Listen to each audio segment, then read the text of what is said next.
आवाज की दुनिया के दोस्तों,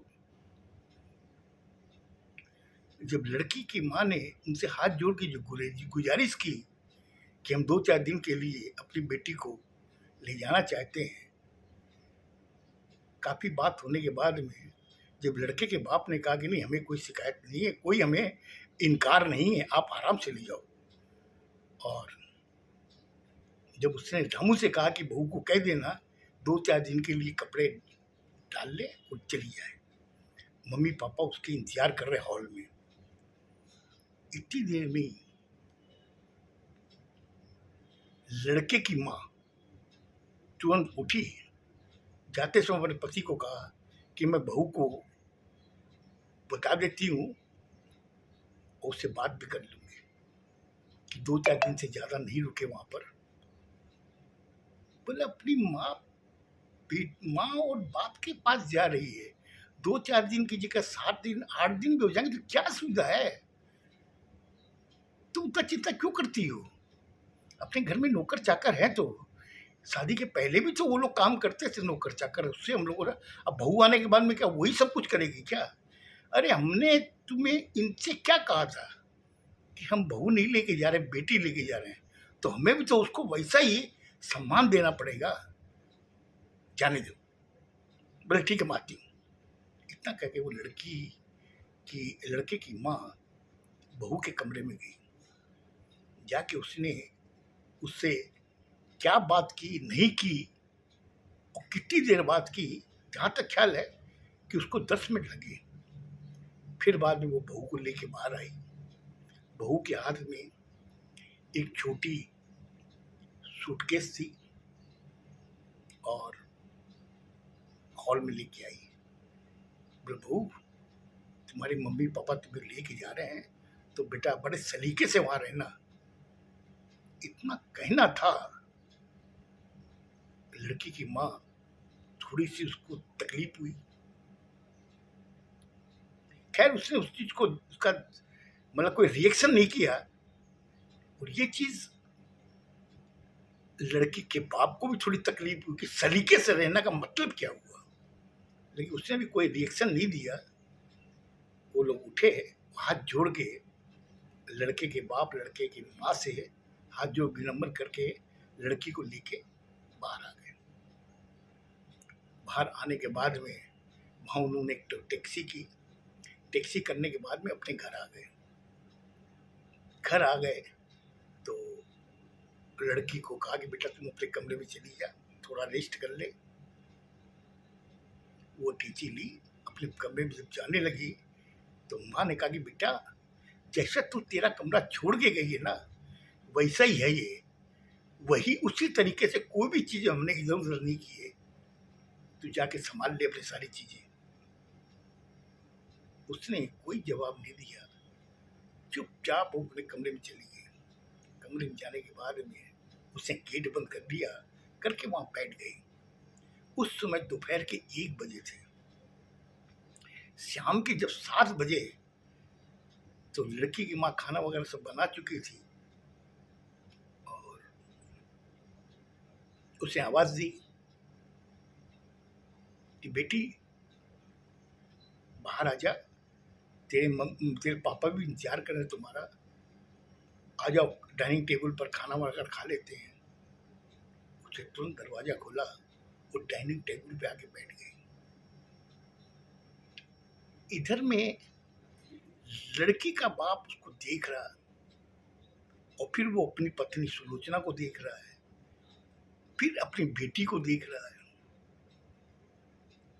उसके समझ में नहीं आ रही थी कि आखिर क्या हो गया इस बच्ची को, जो इतनी चंचल थी, इतनी बोलती थी, हम लोग इसको चुप कराते थे, अभी इसके मुंह में जबान तक नहीं है। वो समझ नहीं पा रहा था कि ये क्या पहली है। उसने खाना खाया। खाना खाने के बाद में कहा कि मम्मी पापा मैं थोड़ा रेस्ट करना चाहती हूँ, मैं जाऊँगी सोऊंगी अपने कमरे में। बोले ठीक है बेटा, 8:30 बज गए हैं, तू जा सो जा। वो जब चली गई तो हॉल में वो दोनों जने आके बैठे, लड़की की माँ और लड़की का बाप। सुलोचना ने उससे कहा कि देखिए मेरी एक चीज समझ में नहीं आ रही है। बोले क्या? बोले लड़की के चेहरे पे जो नूर था वो नूर नजर नहीं आ रहा। इतनी सुंदर लगती थी लड़की, ऐसा लग रहा है कि जैसे आम पिचक जाता ना वैसे इसका चेहरा पिचक गया है। चेहरे पे वो रौनक नहीं है, वो हंसी नहीं है, एक गमगीत, एक गम टाइप की कोई चीजें हैं इसके पूरे चेहरे पे छाई हुई है। कुछ समझ में नहीं आता कि ये बच्ची क्या सोच रही है और कुछ बता भी नहीं रही है। लड़की के बाप ने कहा कि देखो सुलोचना, मुझे भी ये चीज महसूस हो रही है। जब तुम उसके ससुराल में उसके कमरे में गई थी, मेरी आंखें तरस रही थी इस बच्ची को देखने के लिए। और जब ये हॉल में आई, लड़की के साथ जब इसको साथ लेके आई, जब मैंने उसका चेहरा देखा तो मैं पहचान नहीं पाया कि ये मेरी बच्ची है। इसके चेहरे की वो रौनक, वो नूर न जाने कहाँ चला गया। ऐसा लग रहा था कि जैसे पिचका हुआ कोई आम हो, वैसा इसका चेहरा हो गया था। मुझे लगता है ये बच्ची के अंदर कुछ ना कुछ ऐसी चीज है जो ये बता नहीं पा रही है।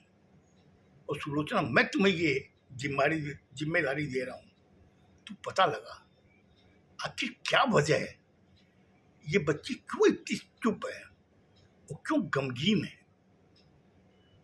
बोला आप चिंता न करें, अभी तो उसको सोने दीजिए, कल सुबह इससे बात करूंगी। बोला तू बात करना, क्यों मैं बहुत चिंतित हूँ और मुझे मेरे समझ में नहीं आ रहा कि इस बच्ची की क्या हो गया। इतनी चंचल बच्ची, इतनी हंसी मजाक करती थी, आज इसके चेहरे से कोई शब्द नहीं निकल रहे हैं। ये अपने में ही एक बिजी हो रखी है, क्या चीज सोच रही है। सोचा तू पता लगा, नहीं तो मुझे तो समझ में नहीं आ रहा क्या कि मेरी बच्ची को हो क्या गया। बोले ठीक, आप चिंता नहीं, आप सोइए, मैं भी सोती हूँ, कल सुबह बात करेंगे। सुबह लड़की उठी 7 बजे। उठने के बाद में हॉल में आई। हॉल में आई तो देखी कि टेलीफोन पे किसी से बात कर रही है।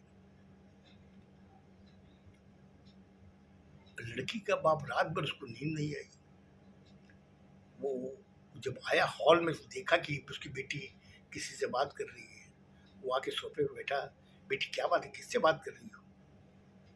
बोली मेरी सास है, वो फोन की थी, उसी से बात कर रही हूँ। क्या बोल रही थी?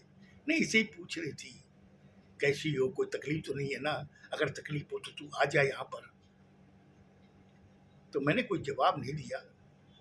वो हिदायत दे रही थी कि बेटा जल्दी आ जाना, इधर में लड़का भी पूछ रहा है, तुम्हारे ससुर भी पूछ रहे थे बहू कैसी है।